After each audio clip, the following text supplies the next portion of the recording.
You must know Gatsby. Vive le cinéma français. Pensez pas que vous avez fait assez de mal comme ça autour de vous. Tu as une tête de déterré, Robert. Why so serious? Vous avez vu une vraie licorne vivante? Pourquoi tu pleures? Maybe I'm not good enough. I'm Captain Jack Sparrow.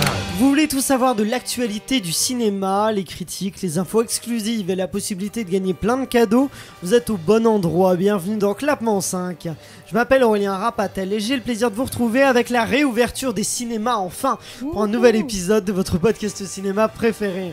Aujourd'hui, cette discussion entre amis va se dérouler avec 3 spécialistes chacun dans leur domaine. Ce sont nos fameux clapeurs que je vous présente tout de suite.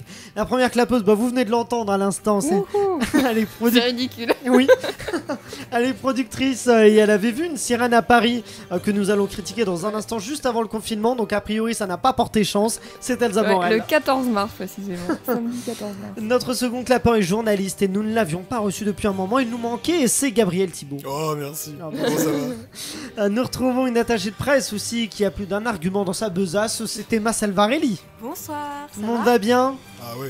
Ça va très bien. Ah bah je sens que ça va bien, vous êtes en forme pour ce petit mardi. Ouais.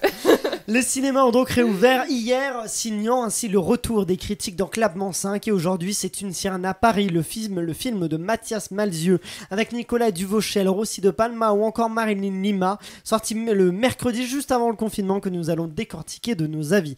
Pour le résumer en quelques mots, c'est l'histoire d'un homme au cœur de pierre, qu'une sirène échouée sur les bords de la Seine va venir bouleverser. Voilà, c'est un petit résumé rapide. Chers clapeurs, vous allez nous donner votre avis. À la fin de ce podcast, je vous demanderai de mettre une note pour indiquer à tous ceux qui nous écoutent si c'est un film que Clapement 5 recommande ou non. Il faudra mettre de 0 à 5 claps, sachant que 0 est la note la plus faible et 5 la meilleure. C'est parti en vacances avec toi, Emma. Qu'as-tu pensé d'Une sirène à Paris ?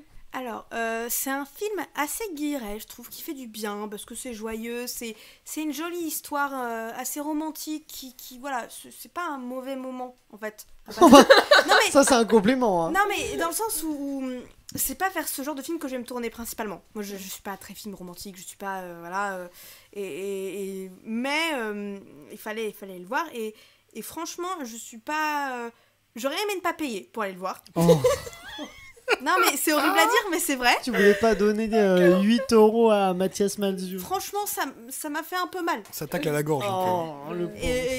Mais à côté de ça, les acteurs sont très bons, j'ai trouvé. Ils sont pas mal. Vraiment, j'ai beaucoup aimé. J'ai bien aimé l'ambiance assez légère. Je trouvais que c'était plein de légèreté. Les musiques étaient très jolies. Et ça m'a fait beaucoup penser à l'univers de la chanteuse Olivia Ruiz. Je sais pas il faut savoir que Mathias Malzieu, il avait réalisé son précédent film, c'est Jack et la mécanique du cœur, doublé par Olivia Ruiz. Donc, voilà. Ça m'a fait beaucoup penser à ça, et c'est ce que j'ai bien aimé. C'est une chanteuse que j'aime beaucoup. Et voilà, c'est plein de légèreté. C'est un film que tout le monde peut voir, je pense. Et c'est une jolie leçon sur l'amour, et que l'amour ne s'arrête jamais au final jusqu'à ce qu'on rencontre la bonne personne, et qu'il faut pas perdre dans ses rêves. Faut pas perdre ses rêves. Faut pas arrêter de croire dans ses rêves. Mais c'est pas mon film de l'année. C'est pas mon film français de l'année. Tu ne veux pas payer pour le revoir. J'aurais préféré ne pas payer, mais franchement, si vous voulez voir un film rempli de légèreté et que vous voulez une jolie histoire d'amour qui sorte un peu du commun, allez le voir. Bon, ça va pour Emma. Toi, Gabriel? C'est du toc, ce film. C'est un film, mais c'est un film en toc. Enfin, je veux dire, je vais aller défendre Mathias Malzieu. Là, il va falloir. Ce Paris de la Tour Eiffel illuminée où on se balade et on se roule des pelles métaphoriques avec l'harmonica. C'est ce qu'on reproche aussi à Amélie Poulain, mais c'est ce Paris-là, Paris fantasmé. C'est hyper en toc. Le film commence, on explique que le père du héros est dans la dèche, et en fait le héros il habite dans un appartement particulier intramuros. Là il y a des détails très précis. Il habite il est immense son appartement.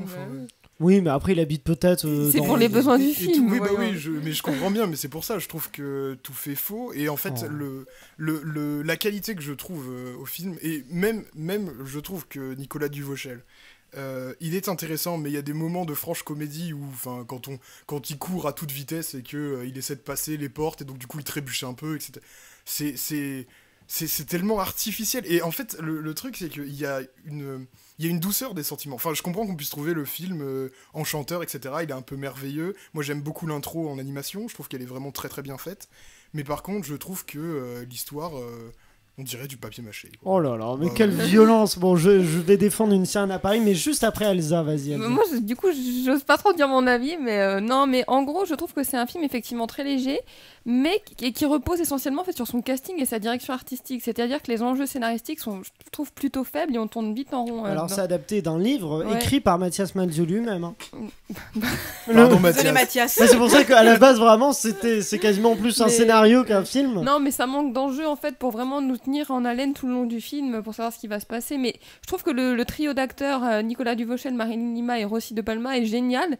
Moi, ils ont un charme en fait. C'est vraiment, ça fait partie du charme de ce film, je trouve. Ce charme parisien, je sais pas comment ça s'appelle, mais et cette direction artistique aussi, je trouve ça trop mignon. En fait, c'est un côté fait main trop mignon, j'ai trouvé. Fait main trop mignon. C'est quoi ce compliment? Je sais pas. Fait main trop mignon. Ok. Non, mais j'aime bien le côté manuel en fait des effets de la direction artistique. Donc, je trouve que c'est un film effectivement léger, sympathique, mais qui me restera pas en mémoire. Bon, alors moi, il faut quand même que j'arrive pour défendre Mathias Malzieu et Une Sirène à Paris, puisque moi, j'ai trouvé que c'est un film, que ce que tu dis, enchantant, je sais pas quoi, enchantant, ça va bien aussi, puisqu'il chante, parce qu'à la base, oui, il fait partie du groupe Dionysos. Mathias Malzieu, c'est un chanteur qui est aussi écrivain, qui est aussi réalisateur, et on voit qu'il a toutes ces facettes-là, et on voit qu'il a un univers artistique et d'une richesse très impressionnante, hein, parce que le film, si dans la mise en scène, il y a quand même un nombre de cette séquence dont tu parles qui lance le film animé, elle est très bien, la musique est entraînante et on part dans cette course, dans ce pari effectivement que tu reproches être fantasmé, mais qui est un pari comme celui d'Amélie Poulain, est fantasmé finalement, mais l'idée c'est pas de faire un film réaliste, il est pas là pour raconter les rats dans Paris. Mathias Malzieu, il est là pour juste raconter un rat à Paris, ça aurait pu s'appeler. Un rat à Paris, c'est Ratatouille. Oui, c'est Ratatouille. Non, il est là pour faire un film sur une histoire d'amour, un film qui est une fable en fait, et qui effectivement parle de l'amour, parle des ruptures, parle de beaucoup de choses, et qui est c'est un film loufoque, qui a plein de séquences loufoques, qui sort du réel, et ça fait très bien, ça fait beaucoup de bien de voir des films français comme ça, parce que vraiment, franchement, on voit pas beaucoup de films français qui sortent. Là, on pourrait le comparer à la rigueur au Prince oublié, le film d'Azanavicius, même si moi qui adore Azanavicius, je trouve Une Sirène à Paris un peu plus intéressant finalement que Le Prince oublié. Mais donc c'est un film qui est plein de folie, d'une douce folie, que je lui loue particulièrement. Après il y a quelques défauts au niveau du scénario. Je suis d'accord avec ce que tu dis, Elsa, il manque un peu d'enjeu, il y a quelque chose qui prend pas, qui fait qu'on n'est pas extasié devant ce film, mais quand même je trouve qu'on est bien pris au jeu. Grâce à l'ambiance en fait, je trouve, du film, on a quand même envie de voir c'est loufoque, visuellement c'est magnifique quand même, toutes ces couleurs, cet imaginaire, c'est d'une richesse. Faut quand même avoir une imagination débordante pour créer ce monde-là, Gabriel, non? C'est joli, oui, mais t'as pas de cœur, comme le personnage. Je veux dire, c'est tellement, je trouve la société secrète de poètes sur une péniche. Mais c'est génial. C'est lourdingue. Et puis surtout, je veux dire, on parlait, Emma abordait les morales du film, etc. Croire en ses rêves. L'amour après. C'est une fable, c'est un conte. Emma, oui. Il y a oublié une morale aussi, c'est avancer et ne pas rester cloîtré dans son passé. Mais c'est de la morale de phrases de Caille. C'est de la morale de phrases de Trousse Ben, ça. Quelle mauvaise langue, franchement. Non. Il faut. Je trouve vraiment que l'ambition de ce film qui est vraiment est vraiment magnifique, et c'est magnifique parce que vraiment ça se différencie. Je trouve qu'il y a un style, il y a vraiment une vrai approche. C'est charmant. Je suis d'accord. Je suis d'accord avec toi. C'est magnifique. C'est charmant, c'est pailleté, etc. Mais tous les plans sont beaux quasiment. Je trouve. Tous les plans sont beaux. Encore une fois, moi je pense aux deux qui sont dans le tuk-tuk, qui ont volé un pauvre gars. Oui, alors, et qui jouent de l'harmonica. En plus, c'est une harmonica qui tourne. Et puis derrière, il y a la tour Eiffel qui est illuminée. Ça fait partie du charme. C'est cet univers enchanté. C'est toutes ces inventions folles du film. C'est un peu épais quand même. Non, c'est toutes ces inventions folles. Moi, je trouve que c'est un style qui effectivement, si tu veux du réalisme, là, t'es pas chez Jacques Audiard quand tu vois ce film-là. Bien sûr, c'est sûr, mais on peut avoir plus de... on peut avoir plus de subtilité. Moi, il y a une scène que j'aime beaucoup, c'est quand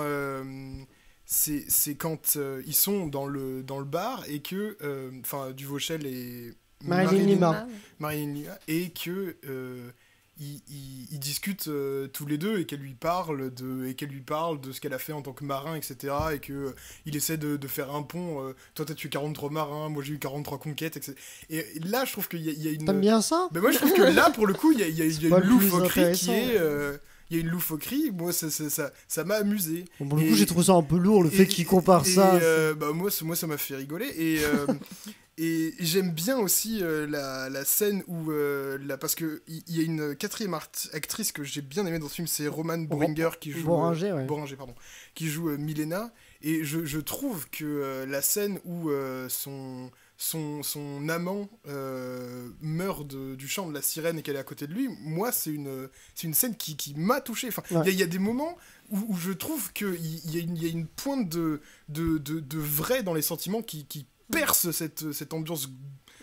Gabriel, il veut du sang, quoi. Mais qui perce cette ambiance un peu romantico, un peu épaisse, et j'aime bien ces moments. Moi, je trouve pas que c'est désagréable, mais ça me... T'as pas fait beaucoup de... Voilà. Moi, ce que je pourrais reprocher au film, c'est parfois des facilités de scénario et dans une époque où il y a de plus en plus ça, ce que je reproche parfois notamment aux séries, aux films à twist, un peu des séries, c'est quand on fait des choses pour l'effet, mais même si c'est loufoque, faut expliquer un peu les choses pour qu'on arrive. J'avoue que le vol du tuk-tuk, j'ai pas compris comment, à quel moment il arrive à avoir ce tuk-tuk, on voit vite fait, et pourquoi il le garde jusqu'à la fin. Je me dis, mais attends, il lui a acheté, et ça m'a un peu, ça m'a fatigué.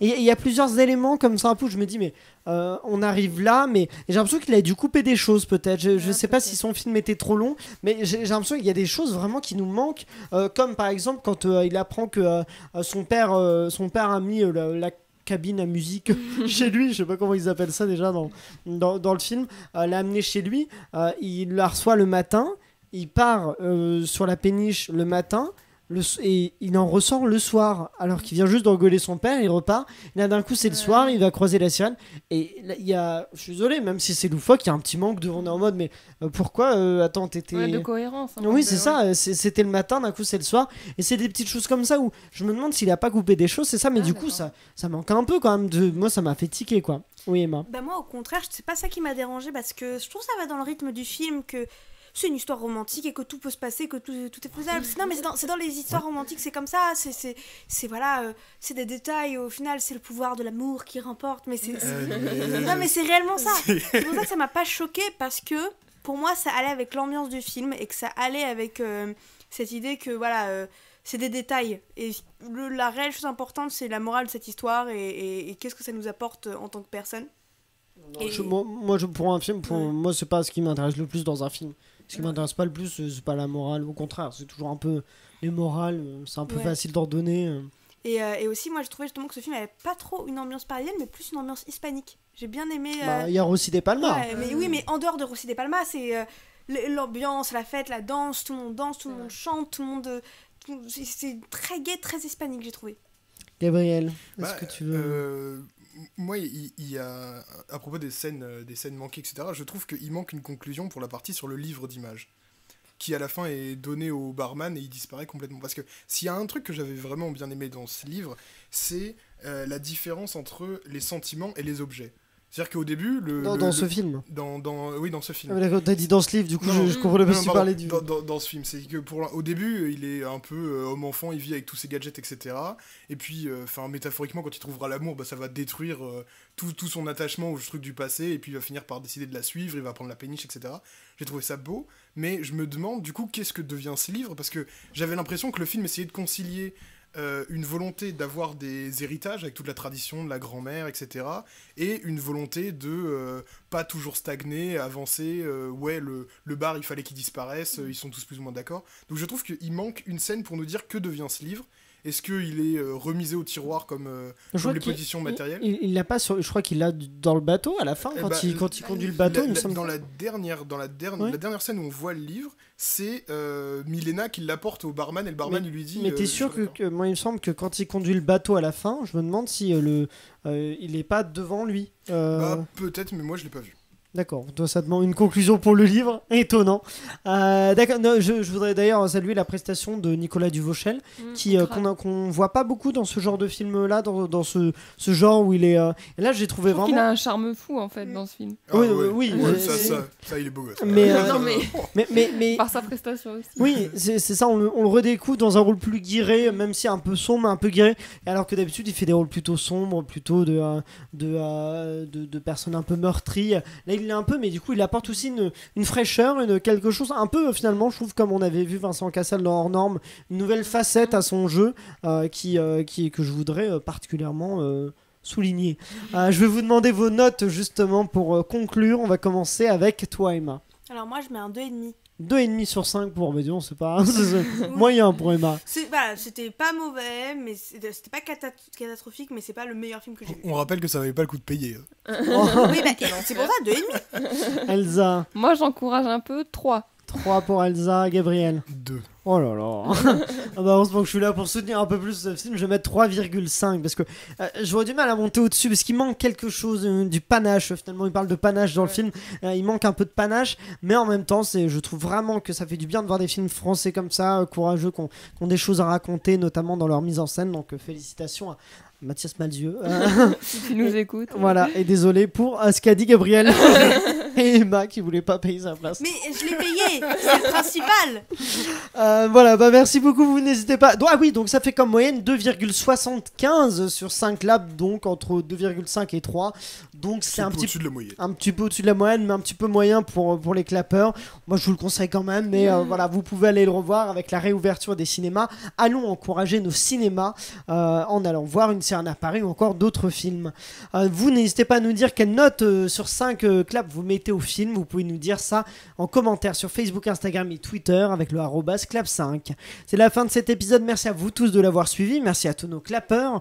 Merci aussi à la Ciné7 qui nous soutient. J'ai un peu bégayé. N'oubliez pas de liker le podcast et de le partager au maximum. Et n'hésitez pas à vous abonner à la chaîne Clapement 5 Podcast, la chaîne YouTube, et activer la cloche pour recevoir la notification des futurs épisodes. On se retrouve dès mercredi avec l'interview de Eleanor Coste, figure emblématique de la chaîne Golden Moustache. Et en plus, cette interview sera disponible en version filmée sur YouTube, sur la même chaîne, donc Clapement 5 Podcast. Rendez-vous mercredi sur Clapement 5, donc dès demain, pour le découvrir en images et en audio sur les différentes plateformes. Et d'ici là, allez au cinéma.